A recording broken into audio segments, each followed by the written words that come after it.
लेकिन जरा देखिए इधर वीएचपी ने क्या कहा है, बांग्लादेश के हालात को लेकर विश्व हिंदू परिषद का क्या कहना है। हालात को लेकर वीएचपी ने ऐलान किया है, कल बांग्लादेश कमीशन के सामने वीएचपी का प्रदर्शन होगा।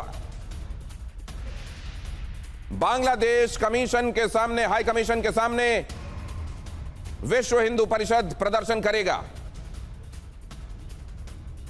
और इस समय आपको तस्वीरों में जो दिखाई दे रहे हैं वो विश्व हिंदू परिषद के अंतर्राष्ट्रीय अध्यक्ष हैं और उनकी तरफ से ऐलान किया गया है कि अब ये विरोध प्रदर्शन बांग्लादेश हाई कमीशन के सामने होगा। हिंदुओं पर बढ़ रहे जुल्म को लेकर यह प्रदर्शन होगा। कल दोपहर 3 बजे वीएचपी एक प्रदर्शन करने वाली है।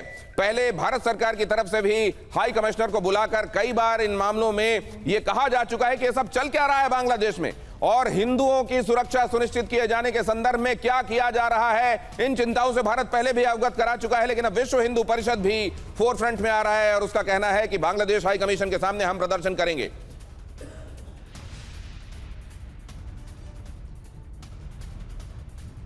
हमारे साथ जुड़ने वाले खास मेहमानों से आपका बहुत जल्दी से परिचय करा देता हूं और उसके बाद आपको ले चलता हूं, एक छोटा सा पर्सपेक्टिव और देता हूं, चर्चा को आगे खोलते हैं। एम्बेसडर दीपक बोरा आज की चर्चा में मेरे साथ यहां पर जुड़ रहे हैं। आज इन डिप्लोमेटिक कोशिशों का या ऐसे चैनल्स के सामने जो जाहिर है डिप्लोमेटिक चैनल्स आप जानते हैं जैसे हाई कमीशन, उसके सामने प्रदर्शन, इसका हासिल क्या, इससे दबाव बनेगा। हमारे साथ जनरल वी.के. दत्ता भी हैं आज की इस चर्चा में। क्या हालात होने वाले हैं, ISI, deep state, United states और चाइना असल में हर कोई किस तरह का रोल प्ले कर रहा है आपको बताएंगे। पाकिस्तान में इन सब चीजों की तर्जुमानी कैसे हो रही है।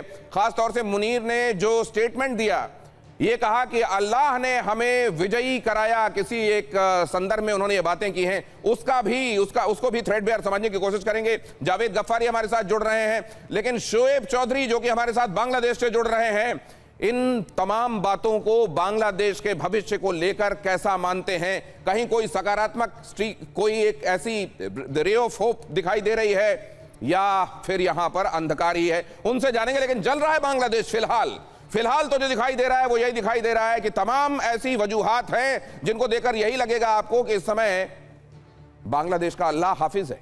क्यों कह रहा हूं जरा देखिए, बांग्लादेश में राजधानी ढाका समेत ज्यादातर बड़े शहर हिंसा की चपेट में हैं।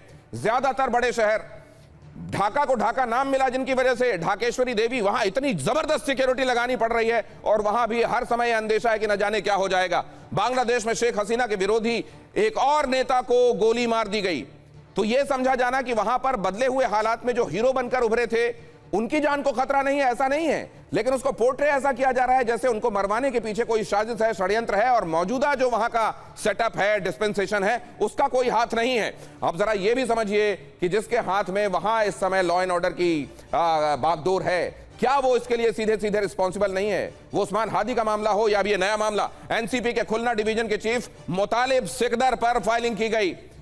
अब मुतालिब सिकदर, और ये चाहे वो उस्मान हादी रहा हो या मुतालिब सिकदर, शेख हसीना विरोधी आंदोलन जब चले उस समय ये बड़े चेहरे बनकर उभरे थे दोनों, और दोनों को ही गोली मारी गई है। गुरुवार को छात्र नेता उस्मान हादी की हत्या के बाद हिंसा भड़क गई थी, आप ये जानते हैं। वहां लगातार इस बात को लेकर टेंशन चल रहा है और अब ये जो नई बात हुई है, किस तरीके से जल रहा है बांग्लादेश, किन किन जगहों पर जल रहा है बांग्लादेश। ढाका समेत कई शहरों में आगजनी और तोड़फोड़ की गई है, भीषण तोड़फोड़ हुई है, भीषण आगजनी हुई है। आप लगातार देख रहे हैं, अखबारों तक के दफ्तरों को नहीं छोड़ा जा रहा है। पुलिस और आर्मी लाचार लग रही है। वो लोगों से ये कह रही है जो उपद्रवी आ रहे हैं कि थोड़ी देर रुक जाओ, लोगों को एवैक्यूएट कर दें, उसके बाद तुम बिल्डिंग का जो करना है कर लेना। अल्पसंख्यक हिंदू नागरिक और कार्यकर्ता लगातार कट्टरपंथियों के निशाने पर हैं।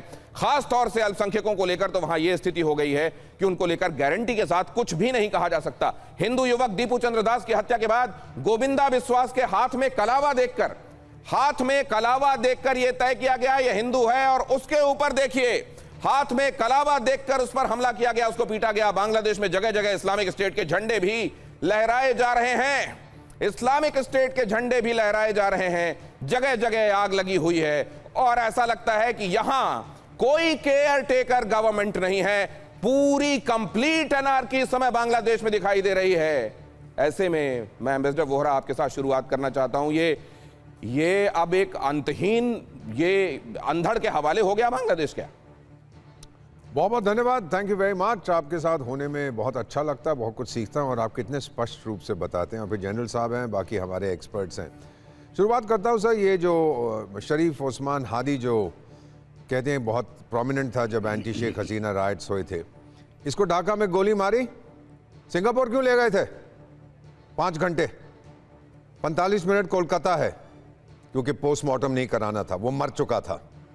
और उसके भेजे में कौन सी गोलियां थी आपको पता लग जाता कौन से देश का हाथ था उसके अंदर। वापस लाए, स्टेट फ्यूनरल देके फटाफट दफना दिया उसको। बेकार का है ये मोहम्मद यूसुफ खान। सब इसका षड्यंत्र है, मैं बताता हूं क्यों। क्योंकि इन लोगों ने मौका ऐसा क्रिएट किया था कि शेख हसीना तो चली गई सर, और इसको पैराशूट करके अमेरिका ने बिठा दिया वहां पे इस 90 साल के बेवकूफ को। अब इलेक्शन आने वाली है, ये हार जाएगा, चला जाएगा। अब तो हिलरी क्लिंटन कहती है कि मेरे पास खनसामा की जगह भी नहीं है, मत आ मेरे पास। क्या करेगा, कहीं ना कहीं तो भाग के छुपेगा, तो इलेक्शन ना हो इसके लिए अच्छा है। इसीलिए एनसीपी पर भी अब हमले होने शुरू हो गए हैं। फाइनली सर, आपने शुरू में कहा था कि बांग्लादेश के लोग बांग्लादेश कहते हैं ऑल इज वेल। अरे all is in the well, कोई ऑल इज वेल की बात नहीं है। फाइनली जनरल साहब से और आपसे एक ही सवाल है, जो करोड़ों लोग आपका प्रोग्राम देखते हैं। 71 में हम लोगों ने जंग क्यों हुआ था पाकिस्तान के साथ बांग्लादेश के ऊपर? क्योंकि आपकी आर्थिक व्यवस्था बड़ी खराब थी उस समय। आपको याद होगा साहब, बारिश नहीं हुई था। आपकी उम्र बहुत कम है, मैंने तो देखा जब कहा गया था सोमवार को भोजन मत करो। We were in a desperate economic situation. 1 crore Bangladeshi आ गए थे। अगर आग लगी बांग्लादेश को, कौन रोकेगा इन शरणार्थियों को? अब आप खुद फैसला करिए सर। तो किस तरीके से वहां होने वाली क्राइसिस का असर भारत पर पड़ेगा और कितना बड़ा पड़ेगा, यह बताने की कोशिश कर रहे हैं एम्बेसडर दीपक वोरा। उन्होंने मोहम्मद यूनुस खान को मोहम्मद यूजलेस खान कह दिया है। वो केवल यूजलेस है, मूक दर्शक बन गए हैं, या असल में पूरी साजिश उन्हीं की निगहबानी में हो रही है, यह भी समझना बड़ा आवश्यक है। यूनुस के राज में बांग्लादेश में जिहादियों को खुली छूट दिखाई दे रही है, खुली छूट। बांग्लादेश में भारत के खिलाफ जहर उगल रहे हैं उपद्रवी। बांग्लादेश में हिंदुओं के खिलाफ खुलेआम दी गई धमकी। बांग्लादेश में हिंदुओं को खुलेआम धमकियां दी जा रही हैं, कलावा देखकर पीटा जा रहा है। अपराध हुआ या नहीं, लेकिन ईश निंदा का आरोप चस्पा करते हुए भीड़ फैसला कर दे रही है। और ऐसे में बांग्लादेश यूनुस यूजलेस हैं, वो केवल कठपुतली बने हुए हैं, वो इस समय बेबस हैं, या वही सबसे बड़े षड्यंत्रकारी हैं जनरल दत्ता? बिल्कुल दिनेश, देखिए ऐसा है, बड़ी पुरानी कहावत है, विपरीत बुद्धि वो विनाश काले विपरीत बुद्धि। तो ये बांग्लादेश का विनाश काल आने वाला है, और किसके माध्यम से आने वाला है? मोहम्मद यूनुस और वहाँ के जो कट्टरपंथी हैं, जो जमाते इस्लामी है, जिसको अमेरिका के डीप स्टेट और पाकिस्तान की ISA के द्वारा प्रॉप अप किया गया, ताकि शेख हसीना को वहाँ से हटाया जा सके। क्योंकि शेख हसीना के टाइम पे बांग्लादेश की इकॉनमी तरक्की कर रही थी, खुशहाली थी, सब जगह पे तरक्की हो रही थी। ये इनको पता नहीं था। पाकिस्तान जो खुद ही एक भिखारी मुल्क जो जगह जगह मांगता फिर रहा है, उसको ये पच नहीं रहा था कि बांग्लादेश इतना अच्छा कैसे बढ़ गया आगे, कैसे इकॉनमी बढ़ गई, और हिंदुस्तान के साथ इतने अच्छे रिश्ते क्यों हैं। तो ये सारा कुछ जो इंजीनियर किया गया, ये अमेरिका का डीप स्टेट, उसके अंदर जो आपको मालूम है कौन कौन इन्वॉल्व था, यूनुस को वहाँ पैराशूट किया गया। ये जो जितने जिहादी स्टूडेंट को ये हम बात कर रहे हैं, शरीफ, ओस्मान, हादी, इनके माध्यम से ये हल्ला गुल्ला करके शेख हसीना के ऊपर एक लाइफ का थ्रेट पैदा किया गया, और उसको फिर आर्मी के चीफ ने बोला कि मैडम आप निकल जाइए, आपकी जान का खतरा है। तो ये सिचुएशन पैदा